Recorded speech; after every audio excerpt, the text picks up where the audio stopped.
Bismillahirrahmanirrahim.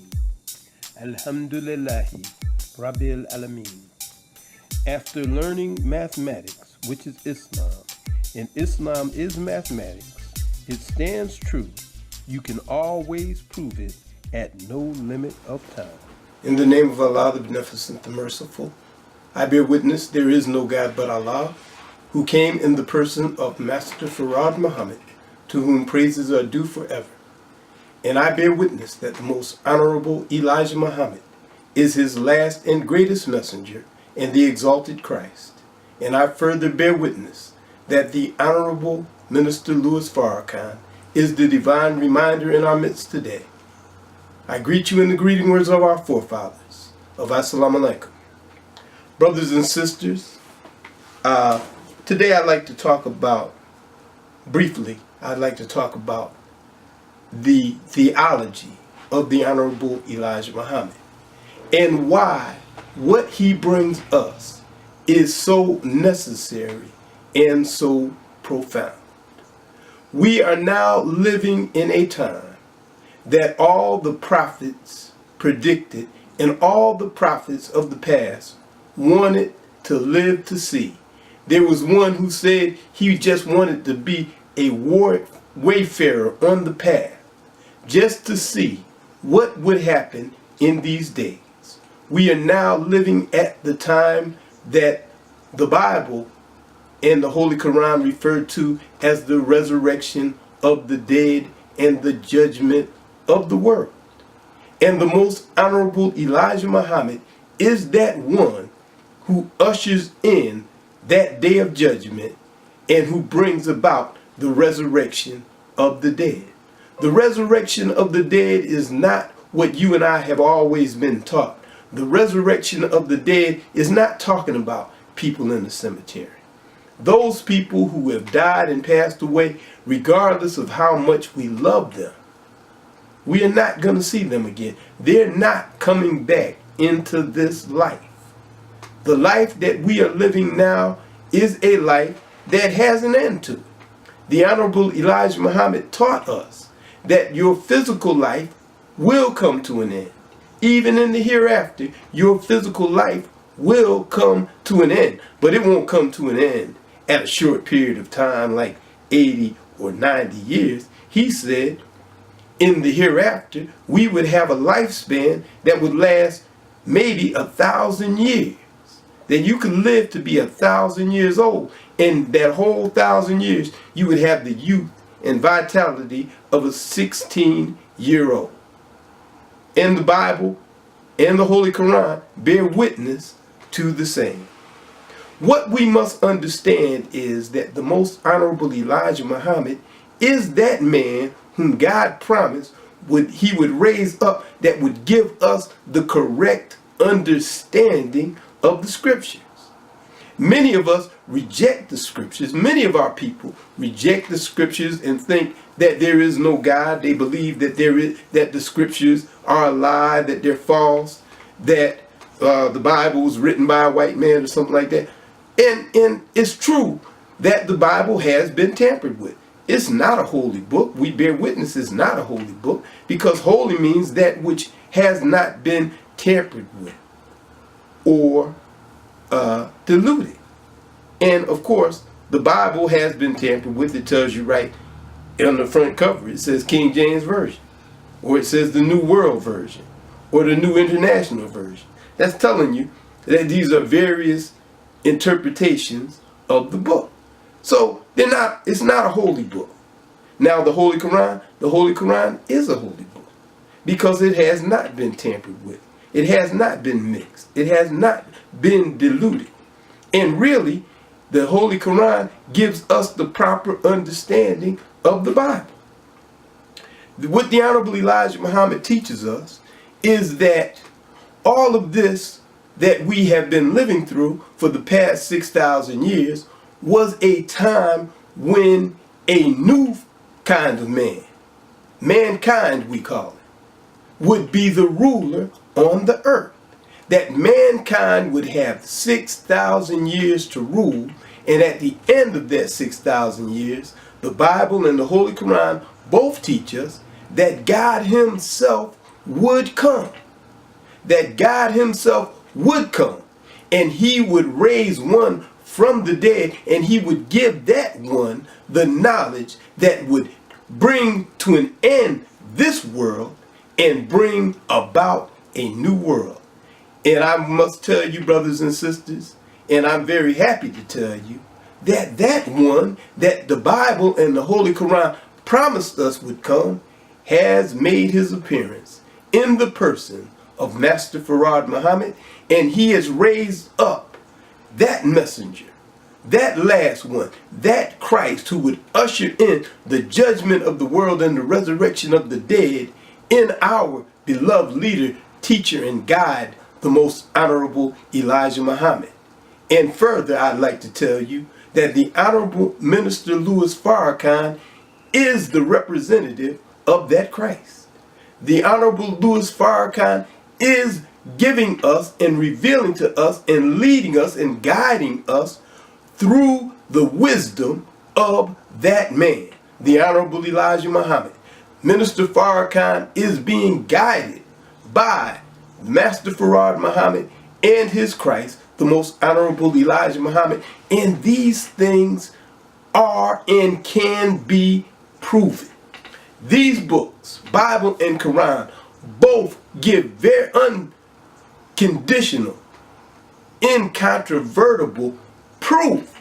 I'm not saying they give an idea or they give us an inkling or they actually give us 100% undeniable proof that God came in the person of Master Farad Muhammad, and it cannot be denied by any intelligent person. It can't be denied.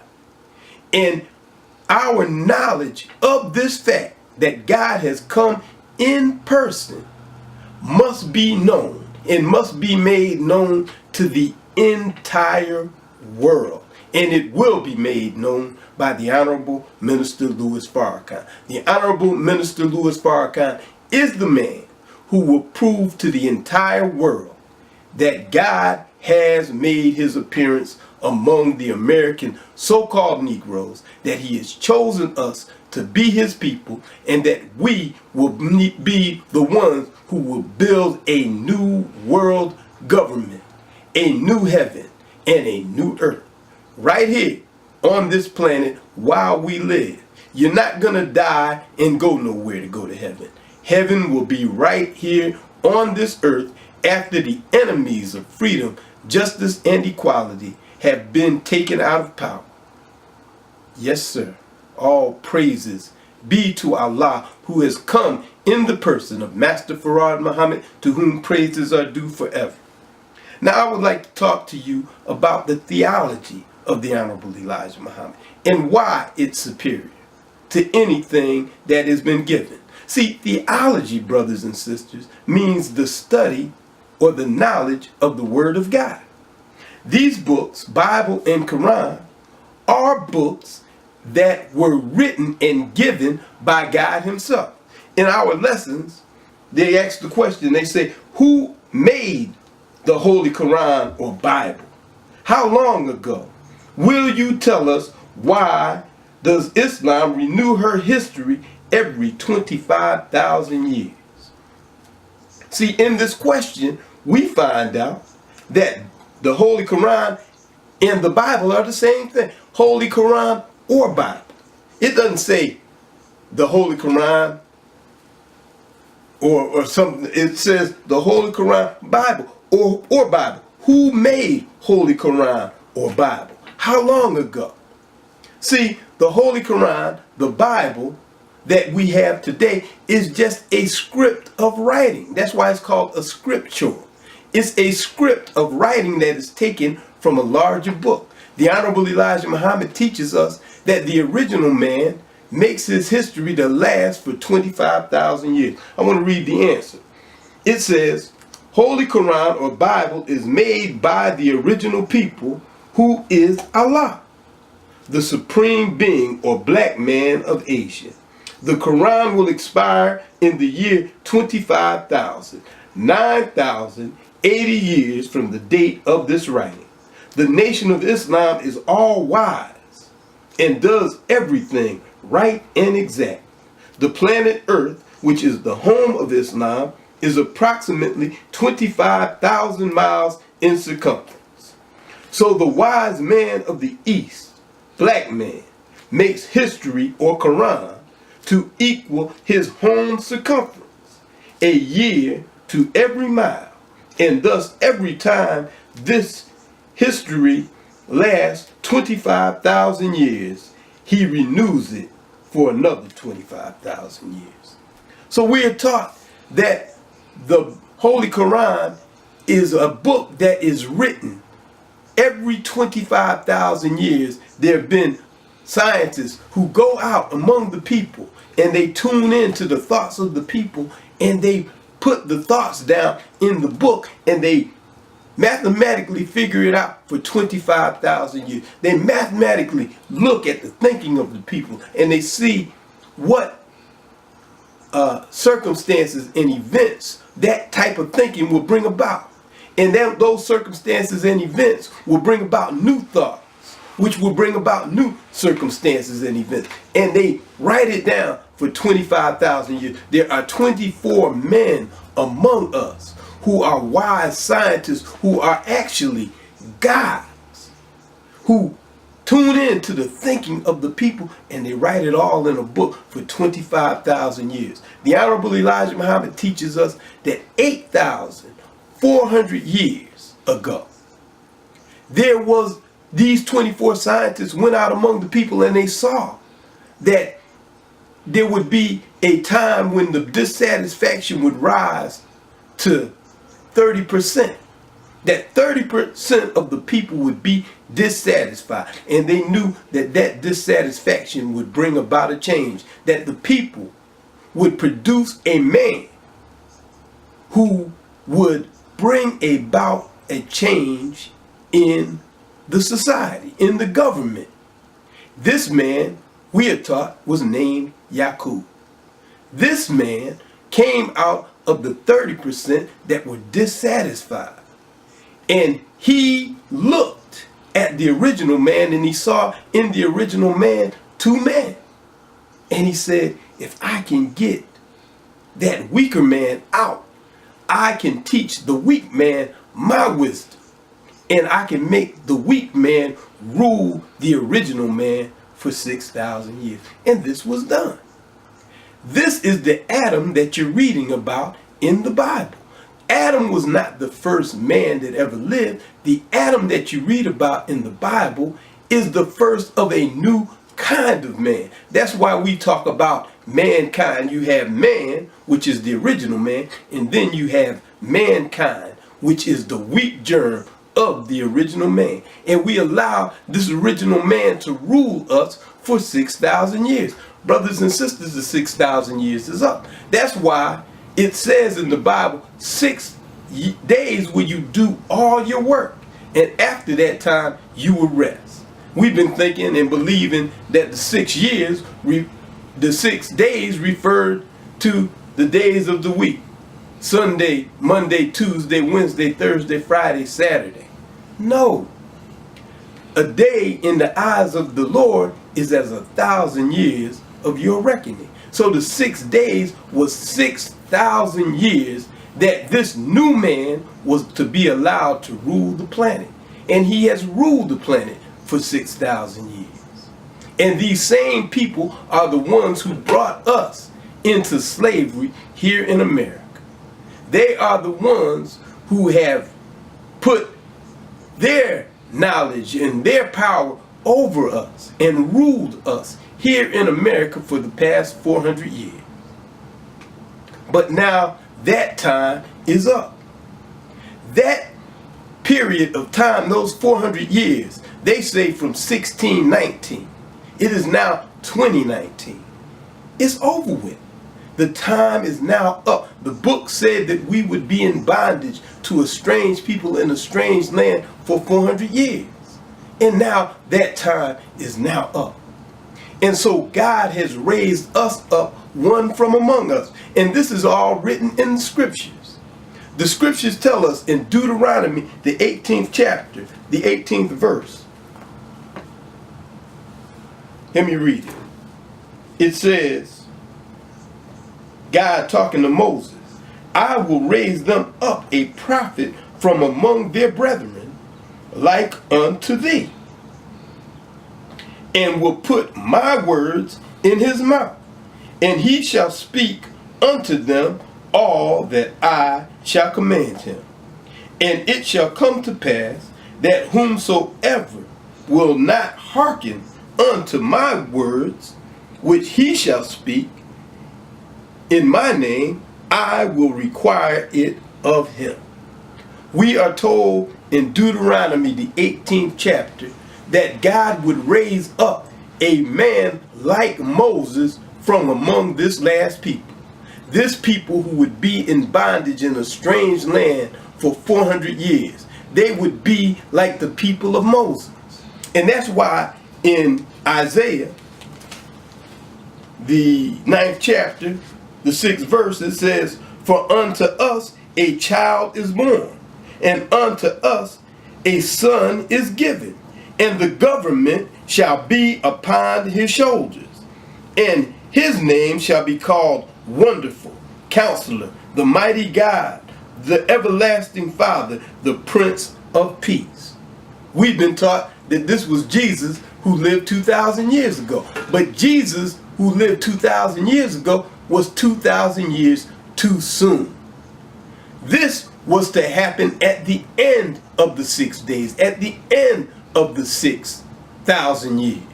This man was raised from among the American so-called Negroes. He's a man like Moses. And that's what, do you know what the word Moses means?